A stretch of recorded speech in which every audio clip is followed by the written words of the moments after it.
If you're watching this video, you probably know somebody that filed a bankruptcy because of medical bills, which, by the way, out of all the bankruptcies done in America, 66.5% of all the bankruptcies are due to medical bills, according to American Journal of Public Health. That's a lot of bankruptcies. And by the way, out of those people that filed bankruptcies, 72% of the time they had health insurance. So wait a minute, you have health insurance. How did you file bankruptcy? How do these guys make money? What is this health insurance business? Why do so few people trust it? How do hospitals make money? How much do they charge? What is their profit margin?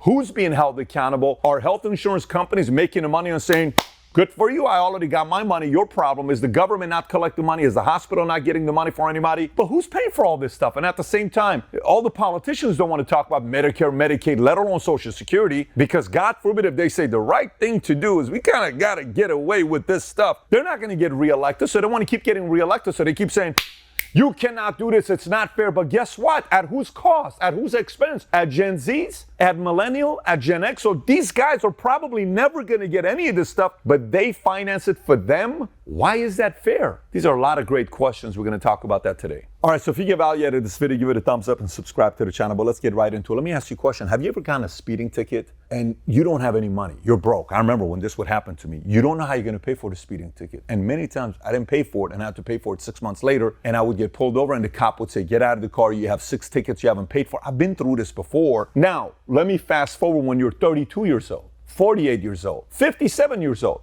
You take your kid to the hospital. You're about to go to the hospital. And you know a bill is coming your way. You just don't know how much it's going to be. Do you? Do they tell you this is how much the bill is going to be? Nobody tells you that. And that's what they call a surprise medical bill. And you're sitting there saying, man, I have no idea what it's going to be. Here's a number for you. 41% of insured adults have surprise medical bills, and 2/3 of them are worried about being able to afford that surprise medical bill. You've been there. I've been there before. How many people are going through this? Well, where's the profit margins in this? How are people paying for these? Let me give you some more statistics here. 78% of adults have avoided hospital visits, 44% medical care due to the cost. Have you ever? Know you're sick. You know something's wrong with you. You know you don't know what's going on with your chest pains, your back, pain here. You do not want to go because you don't want that bill. You don't know if you can afford it. But many times you have health insurance and you're still not going. So why do we have health insurance? Why are we paying for it if we do have it? Do you know how many people are asking these questions? So let's continue. 30% said they had to choose between paying for medical bills or basic necessities like food or housing, meaning you have a choice to go to the doctor and paying for that bill versus, man, I got to get some food for the kids and paying for my rent. You know which one I'm going to choose? I'll tolerate the pain. I'm going this way. Have you done that before? Maybe you haven't, but your parents may have done this before. And this continues. 137 million people in U.S. reported struggling with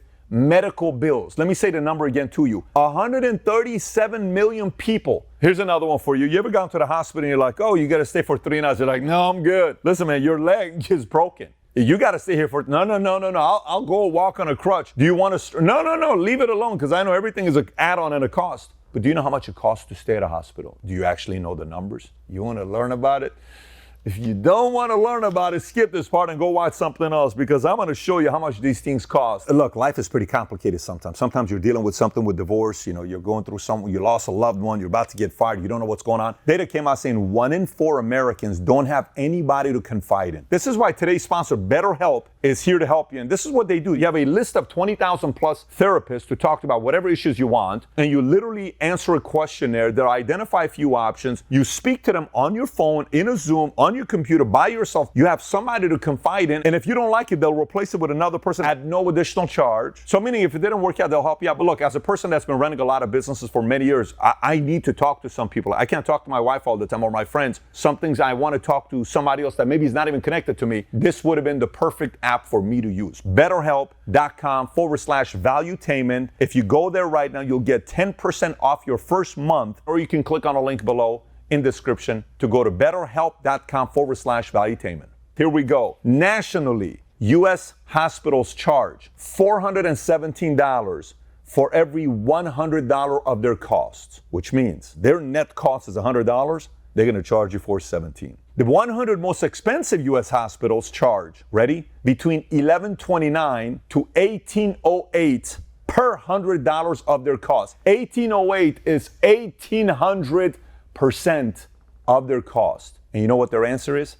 Because they can. So you may say, Pat, give it a break. What's been the history with this? Let me show you. In 1999, it was only 200% per $100, but it's gone up every single year, all the way up to the data we have here, it's 417% as of 2018. And you know, after COVID, those numbers went even higher. This next chart is also a little bit concerning because, you know, we did a couple videos in the past, one of them being like, you know, you want to be able to have more regional banks. Why? There's more competition, right? You want to have more community banks because it's more competition. And right now, a lot of these signature banks, a lot of these banks that are going out of business, and the bigger banks are picking it up. Gradually, we're going from having a lot of different options to having a few different options. And what happens when we have a few different options, they get to dictate the price or whatever they want to do. The same thing's happening with weapons of mass destruction, where you're hearing a lot of these big companies that would make weapons, they make planes, they make tanks. It used to be so many of them. It's now gone down to only a handful of them. So they have the market, they have control, and they're kind of working together to dictate what everybody else has to pay for. Watch this. When you look at this chart from 94 to 2018, in 1994, only 37% of the hospitals in America belonged to a system, meaning a controlled, consolidated, multi-hospital system, 37%. So the other 63% was independently owned by a lot of different people. So the 37% couldn't push their weight around because they had a lot of other people that were competition. Well, today, that 37% is now 67%, which is collectively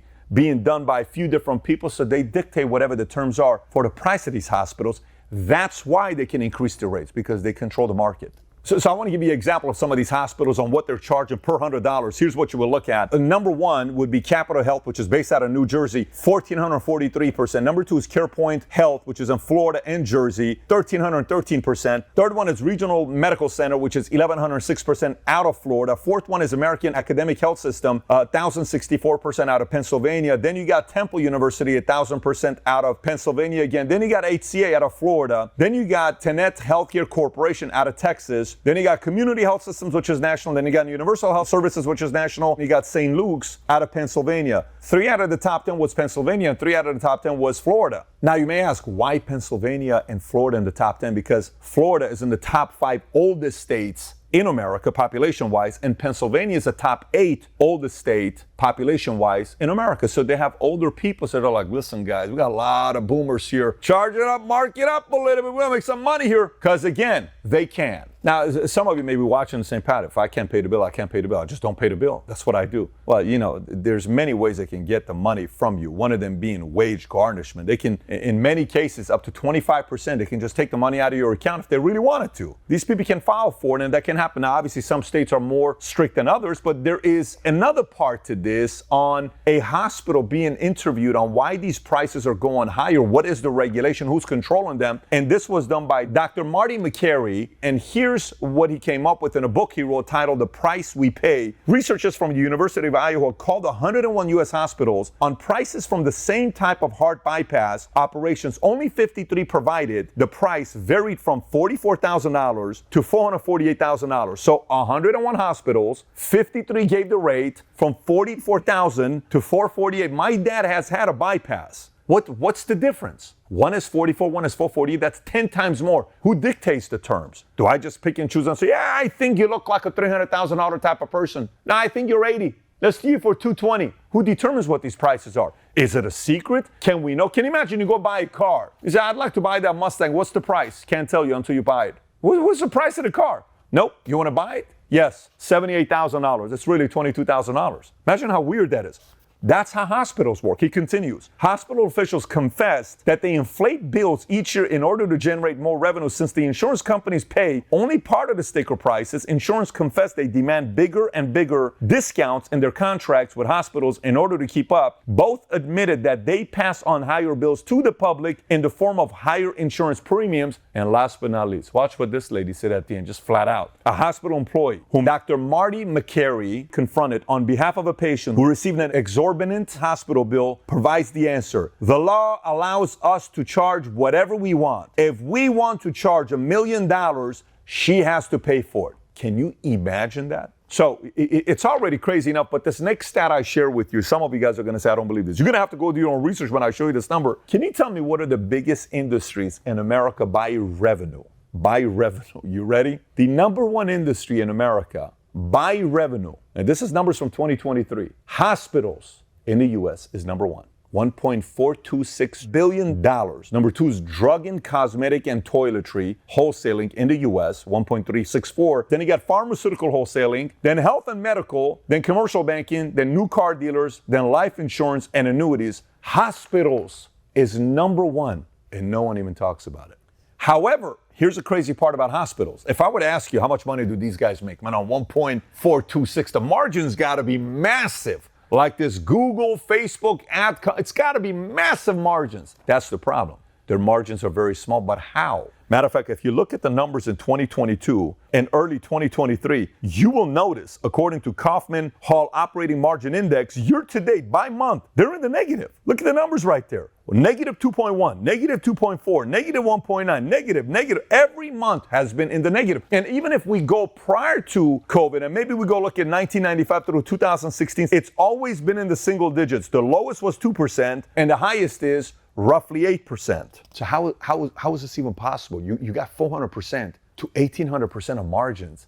Shouldn't you be making more money? I don't even understand how this is possible. Here's why. Because the government is heavily involved. When you look at Medicare and Medicaid in 2020, combined underpayments, not payments, but underpayments were $100 billion, up from $75.8 billion in 2019. And the 2020 underpayments includes a shortfall of $75.6 billion for Medicare and $24.8 billion for Medicaid. And matter of fact, for Medicare, hospitals receive payments of only 84 cents for every dollar spent by hospitals caring for Medicare patients in 2020. Now, this doesn't include increased labor, increased medicine, $18 billion just for illegal immigrants in 2018, according to Forbes. We can add on a bunch of different things, and the numbers keep adding up, so you realize they're not making any of the money as much as I thought they would be making. But who's not doing their part? Is it the health insurance company? Are they taking the money and leaving? Is it the government, taxpayers? Maybe they're expecting us to pay a lot more. Whose fault is it that this is taking place? Remember earlier I talked about Medicare and Medicaid, where a generation is holding everybody else hostage for making sure that they get their Social Security, Medicaid, the baby boomers. A lot of people are going to get upset at this, but I'm not running for office. I'm not trying to get reelected. I'm not a governor. I'm not a congressman. I'm not a senator. I'm not a president. I'm not trying to win your vote. My job is to ask questions and saying, can we afford it? Every year, we keep getting into more and more debt. What's the solution? Not a worry. Keep kicking this debt to the next generation. Let them handle it. Let their grandkids handle it. Let our kids handle it. Who cares about them? Let's take care of our lives right now. They'll figure out a way. They're young. They're going to be old one day. And what are they going to do? Do exactly what you did. And then eventually, this great idea called United States of America, poof, is gone. And hey, another person comes in. We're in debt now. People are leaving to other countries. Oh, it'll never happen to America. Maybe to Rome. Maybe to the Persian Empire. Maybe to Greece. But not in America. Not here. No, we're headed in that direction with these irresponsible decisions that we're making. And by the way, let me continue. Watch this. The National Healthcare Anti-Fraud Association, NHCAA, estimates that the financial losses due to healthcare fraud might be as high as $300 billion each year. This is on top of everything else. But watch this data of how far along we've come since 1960s. National per capita health expenditure in the U.S. from 1960 to today. So if you look at it right there, 1960, it's $146 per person in expenditure to now, it's gone all the way up to $12,591. How long can we afford this, by the way? With an aging population. Matter of fact, in September of 2020, President Donald Trump signed an executive order aimed at ensuring hospital price transparency and limiting surprise billing, requiring that price information he made publicly available. This was obviously a great piece of legislation because it would give people the ability to compare prices and force hospitals to price operations more competitively. It's like saying, hey, what do you charge for this car? $28,000. Galpin Ford sells it for $24,000. Hey guys, the other guy sells it for $24,000. Match them. We'll sell it to you for $24,000. See what happened? But before you couldn't compare it. So Trump says, I think we ought to do this. And guess who says we ought to continue with this? So Biden directed the Department of Health and Human Services to enforce the rule, which what Trump started. It's like, yeah, this is kind of a good idea. We got to do, but watch what happens. Only a year later, research published by nonprofit group Patient Rights Advocate determined that 471 out of 500 hospitals examined were not in compliance with the new rule. And at the same time, the maximum fine from the federal government for failing to post prices is $109,500 per year, even though CMS said in July that they were planning on raising it to $2 million per year for large hospitals. The problem is they sent warning letters to almost 170 hospitals that had yet to post prices, but the agency hadn't imposed any fines. And Catherine Howden, a spokesperson for CMS, said that the agency expects hospitals to comply with these legal requirements and will enforce these rules. If the hospitals don't comply within 90 days, you know what they do? They send you a warning letter. That's it. You get another warning letter. Can you imagine? It's like a love letter on top of love letter and nothing else happens. And in May of 2023, some data came out. Ways and Means Committee Chairman Jason Smith brought the facts, citing that fewer than 1 in 4 hospitals are estimated to be in compliance with these price transparency rules, and only 4 hospitals out of 6,000 nationwide have been fined for non-compliance. So guess what? Hospitals are like, get out of here. You're not going to do anything. We're giving you money anyways when you're getting reelected. You need our money. You need us to keep charging more money so we can give you more to your campaign, and we're hired a lobbyist to come and help you out. Don't act like you care. Say it from stage, but you know you're not going to enforce it behind closed doors. It's kind of what's happening. So I got the one last thing I'm going to show you. This one's going to probably upset you the most on how we can afford to do this kind of stuff. So watch this. Here's an article from American Hospital Association. Look what it says. Medicare and Medicaid pay less than cost. The uninsured pay little or nothing, and others must make up the difference. I'm going to read it to you one more time. Medicare and Medicaid pay less than what it costs. So hospitals who are getting money from Medicaid, they're not getting what it costs them. They're getting paid less. The uninsured pay little to nothing. The uninsured, those are like, I can't afford health insurance. The ones that are not being responsible for having insurance or can't afford it. But the people, the responsible ones, are supposed to make up the difference. The working man, you're paying for it, okay? Watch this. Medicare and Medicaid pay less than the cost of caring for program beneficiaries, an annual shortfall of $57.8 billion. Let me continue. This is very important for you to know what's going on here, because you, the working man, remember in a movie, Sonny tells Robert De Niro, the working man is a sucker, right? The working man is a sucker. This is what he was talking about. We're paying for everybody else that's saying, I'm not going to pay for it, right? This is why the working man is so frustrated in America today, who is responsible. Hospital uncompensated care, both free care and care for which no payment is made up by patients, makes up about 6% of the average hospital's cost. Most hospitals receive no government financial support at all to provide this care, though some hospitals owned by local governments, but not all public hospitals, receive tax subsidies from state and local governments to help offset some of the cost of care for poor populations. Overall, these payments represent 10 cents per dollar of cost. Privately insured patients and others often make up the difference. Remember, Medicare, all those guys, they only make up 6% of the cost. The rest is made up by us. So somebody may be watching and say, Pat, this is very annoying. No, I know. I'm also annoyed. I get it. I'm paying for it as well. You are too. I'm not only paying for it, I'm also paying for it for a lot of different people who have health insurance that I'm paying for. It's the cost. I got it. It's the benefit of you're giving CEOs, hey, what benefit do you offer? Here's our health insurance. Here's our health insurance. So I'm involved on both sides. So what's the solution, Pat? To me, it's all accountability, because we have to sit there and have the tough conversation. Are we going to say yes to Medicare, Medicaid, Social Security at all costs, even though everybody else takes the hit and many go through bankruptcy? Is that fair?